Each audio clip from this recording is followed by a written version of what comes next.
je suis au regret de constater, puisque je le dis tous les jours, qu'il n'y a plus de démocratie au Bénin. N'est-ce pas, honorable?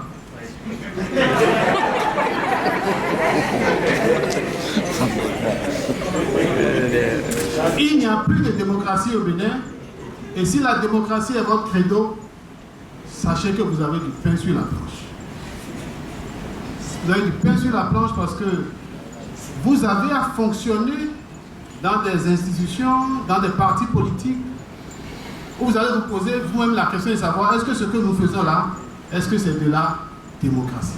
Vous risquez de combattre vos propres copartisans parce que vous serez obligé de leur dire, si vraiment la démocratie est votre credo, de leur dire ce que nous faisons là, on ne peut pas l'appeler démocratie. C'est vrai, certains vous diront que bon, ben, la démocratie n'est pas au-dessus du développement, il faut faire le développement avant de faire la démocratie. Non. Non, non, non, non, non, non.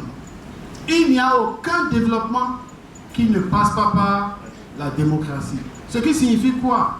Ce qui signifie que les citoyens participent aux décisions.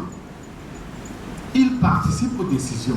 Ils ont la possibilité, lorsque les offres du gouvernement viennent, ils ont la possibilité de dire non. Ils ont la possibilité d'échanger entre eux.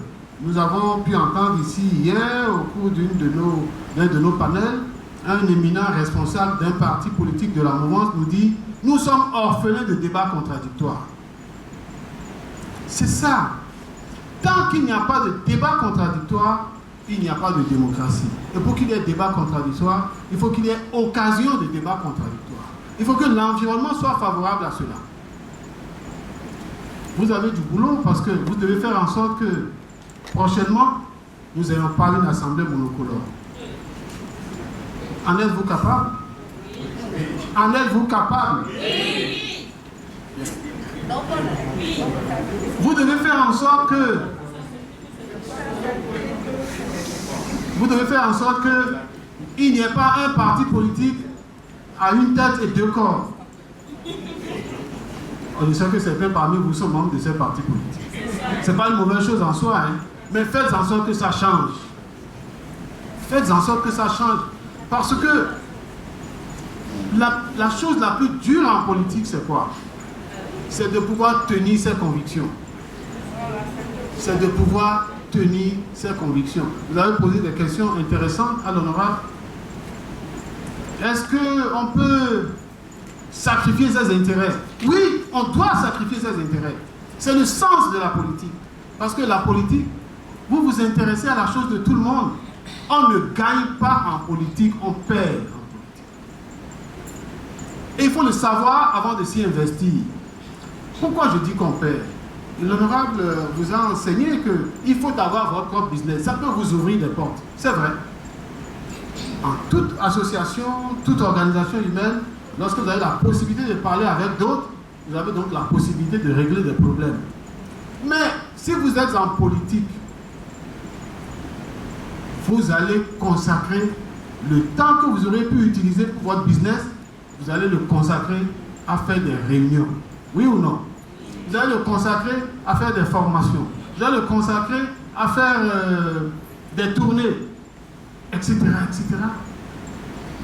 Pendant que votre concurrent, lui, il le consacre au business. Ça peut s'équilibrer.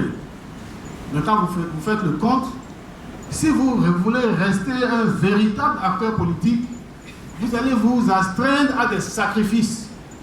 Toutes les petites tricheries que font les autres, vous en êtes interdits.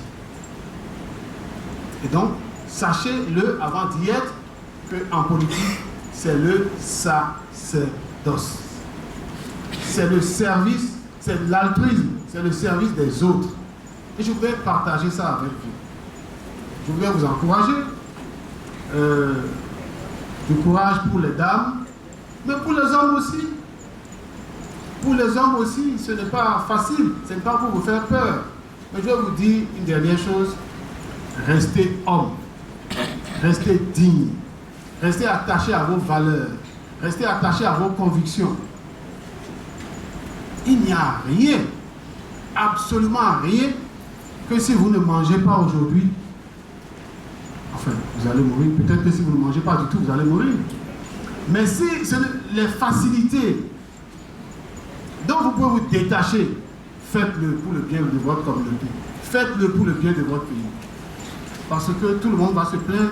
Ça ne va pas, ça ne va pas, ça ne va pas. Quelle est ta responsabilité quand ça ne va pas? Lorsque tu as eu l'occasion de dire non, ce n'est pas comme ceci qu'il faut faire, quelle a été ta responsabilité? As-tu assumé ta responsabilité?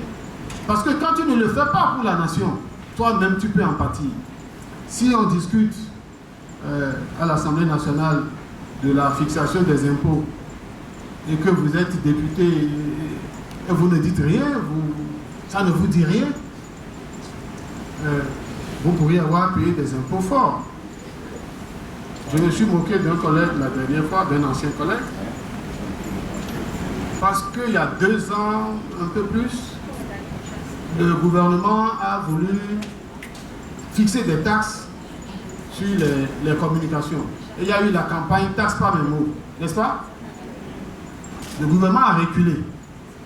Mais savez-vous que 3 mois après, les taxes sont passées en douce au budget? Et c'est un député qui a fait cet amendement. Et la dernière fois, il n'avait pas de crédit sur son téléphone. Je dis, c'est bien fait pour toi. Parce que les mesures que tu prenais en ce moment-là, ça te frappe. Les mesures que tu favorisais en ce moment-là, ça te frappe. Non pas que le gouvernement ne doit pas avoir des ressources pour fonctionner, mais lorsqu'on prend les décisions, on regarde l'ensemble de la communauté à laquelle on appartient. Je ne suis pas un enseignant, mais je risque de parler trop longtemps. Et si vous ne m'arrêtez pas aussi, je vous remercie.